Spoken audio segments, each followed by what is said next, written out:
to the channel Ginger Ninja's Movie Reviews. I am the Ginger Ninja and these are my movie reviews. If you're new to my channel, thank you very much for tuning in, stopping by and checking it out. It truly is appreciated, and if you're wondering what I'm doing, well, it's September. So all through September I am looking at the Saw franchise in the lead up to the release of Saw 10. So let's get into this one, shall we? Saw 4 came out in 2008 and we've moved from DVD to Blu-ray. That's right. Bit of an upgrade. You can tell the menu selection scene actually does look a little bit better. It looks a lot crisper, a lot sharper, and you know, look at that. That doesn't give any spoilers away. I don't know what will. Anyway, the film again was directed by Darren Lynn Bousman. It stars Tobin Bell, Costas Mandylor, Scott Patterson, Louis Ferrier, Betsy Russell, Lyric Bent, Athena Karkanis, and many, many more. Now I will be discussing plot specifics and spoilers, and I just gave a massive one away, so you know what? You've been warned. Now, this is directly from IMDb, and yeah, it's again, spoilers. Despite Jigsaw's death, in order to save the lives of two of his colleagues, Lieutenant Rigg, Lyric Bent, his character, is forced to take part in a new game which promises to test him to the limits. Now, this series has been going on for 4 years now at this point, and had been terrifying and captivating audiences since its inception. And look, it's known for its intricate and gruesome traps and moral dilemmas, the storyline, which is woven with complexity. This film aims to continue the legacy of its predecessors, but also it begins a new chapter in John Kramer's legacy. And I like to refer to it as the Hoffman saga. So, there you have it. Look, the cast, again, one of the film's continuing strengths is the exploration and the character development, particularly regarding Detective Hoffman, Costas Mandylor, and Agent Peter Strong, who's played by Scott Patterson. Now, Hoffman's descent into the dark world of Jigsaw and his ruthless pursuit of his own agenda make for a compelling character arc. Strong's determination to solve the case offers a compelling counterpoint. Their dynamic drives much of the film's tension. One of the interrogation scenes, which I'll touch on in the directing, it's part of it I didn't like, part of it I did. So, but Strong he's interrogating Jill Tuck. It's outstanding in the acting in that regards. It shows his utter ruthlessness in his pursuit of Jigsaw and Jigsaw's accomplice. The film delves into more of John Kramer's backstory. Now, these flashbacks add depth to the character and provide insight into the origins of the Jigsaw persona, why he did it. It wasn't just because what we were originally led to believe. There is more to it. They expand on why, who was involved, what happened. So, the directing and the writing, look, yeah, Darren Lynn Bousman, what can you say? Like, he's done the last 3 films. Like, he's done pretty good. He's got a signature style and a visual flair. The films, again, it's got that dark and gritty aesthetic, and that remains. So there's nothing new there. You know, if it ain't broke, right? Well, yes and no. One thing that really stood out to me in this installment was the opening scene. So, the autopsy of Jigsaw. You get a bit of a glimpse of it there. Now, I'll get into that in the effects, but the visually, this was less dark and gritty and more cold and clinical. It is a huge contrast between the dirty griminess of the rest of the Saw films. Like if you look back at the bathroom in the very first film, it's dirty, it's blue, it's grimy. The second film had a yellow look to it. The house had a yellow, almost sickening, and that was probably due to the poison that was being pumped in. You know, yellow being a sickly color. The next film, the third one, it changed the color depending on the room. Yeah, so color definitely plays a huge part in it. And this one, the color really stood out. And I'm gonna get in now. The opening autopsy scene was just, for me, it was wow. I'm not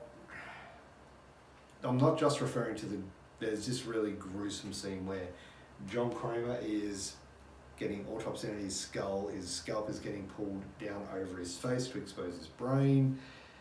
That looked good, but the reason why it stood out was you have this cold, clinical blue autopsy room against this bright red blood that's not dripping, not splattering everywhere, it's just there as they pull the skin back. It looks visually just perfect. But the sound, and that's something I haven't really touched on in a long time.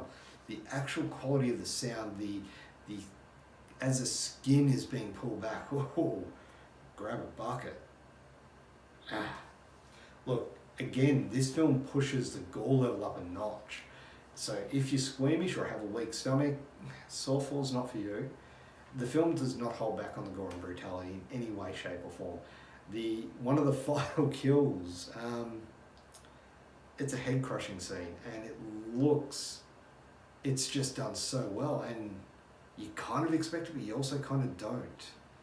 So it's good to see that come out of nowhere. And that twist at the end, again, that's not the effects, that's the writing. I'm flipping back and forth, but whatever. The twist at the end really sets future films up. So this is where we have not laid John Kramer to rest, because he is still a major contributing factor in all of these films, but this is where it really kicks off. And I'll again, this is one of the reasons why I don't like the film. The timeline in this film is just, and this, I'll put this in the rewatchability part now, so it's a tough one because the way the plot starts, it travels backwards and then ends. So it goes from, here's the start of the film in the future, it goes back into the past, and then back to where it began. Going into the film, if you don't know that, it can be quite confusing. Well, at least for me it was. I wasn't expecting that on my first watch, so it threw me off a little. Rewatching it, I get it, but by that time, and the big reveal is over, you're like, okay, yeah. Okay. So yeah. Look, overall, Saw 4, it maintains the core elements of what has, and sorry, my light just went out, don't know why. Anyway, hopefully the lighting's still good. Anyway, it continues with what it's already got going for it. It does that well. It's what's defined this as a franchise. Gruesome traps, moral dilemmas, and a complex narrative structure. It keeps that all there. And look, it may not reach the heights of the original film. It does offer some sort of a satisfying continuation of the Jigsaw saga. Like I said, if Hollywood can make more money out of something, it will. And this one was just getting started. It had 3 successful films, the 4th one was successful, so it's going to bring out a 5th, 6th. And this was a big thing. Every Halloween, it was Saw. That's what you're expecting. So, will they keep it up with the new series? I don't know. Maybe, maybe not. But look, it's the character development for me, particularly that of Hoffman and Strong. They add depth to the story, and the visual effects deliver exactly what you expect. So, it's a worthy addition to the series for fans of the franchise. with its unique blend of horror, detective, story, and the Jigsaw philosophy, even as it pushes its boundaries within its own narrative of complexity, because it is a complex narrative. Make no mistake about it. It's very convoluted, but rewatching it overall, you do pick up on these things. So yeah, that does help. But look, for a score, Saw 4 is probably not my favourite of the series, but again, it's not one of the worst. I would give Saw 4 a 6 out of 10. It's a solid effort in the franchise, definitely worth a watch. There you have it. That is my review of Saw 4. What did you think of the film? Have you guys seen it? Let me know what you thought of it down in the comments below. Really like hearing from you guys, so let me know what you thought of this film. Am I wrong? Am I right? Did that light going out throw you off as much as it did me? Well, we'll see. I'll get that charge up and be good for the next time. So look, if you haven't already, please do give this video a thumbs up, be much appreciated. And of course, subscribing to my channel, hitting that notification bell for future notifications. That way you'll know every time a new video is released. Obviously, we're getting through all these Saw films, and yes, I will be doing Spiral. I will be getting to that one eventually, so stick with it. That one's going to be a interesting one, but look, I'm not going to spoil it. Let's just keep watching. You'll see. Anyway, thank you very much for watching. Have a great day. Bye.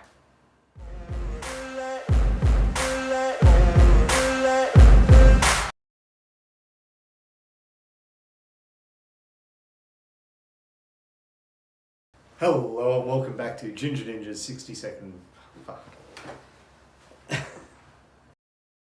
Hello and welcome back to Ginger Ninja's 60-second...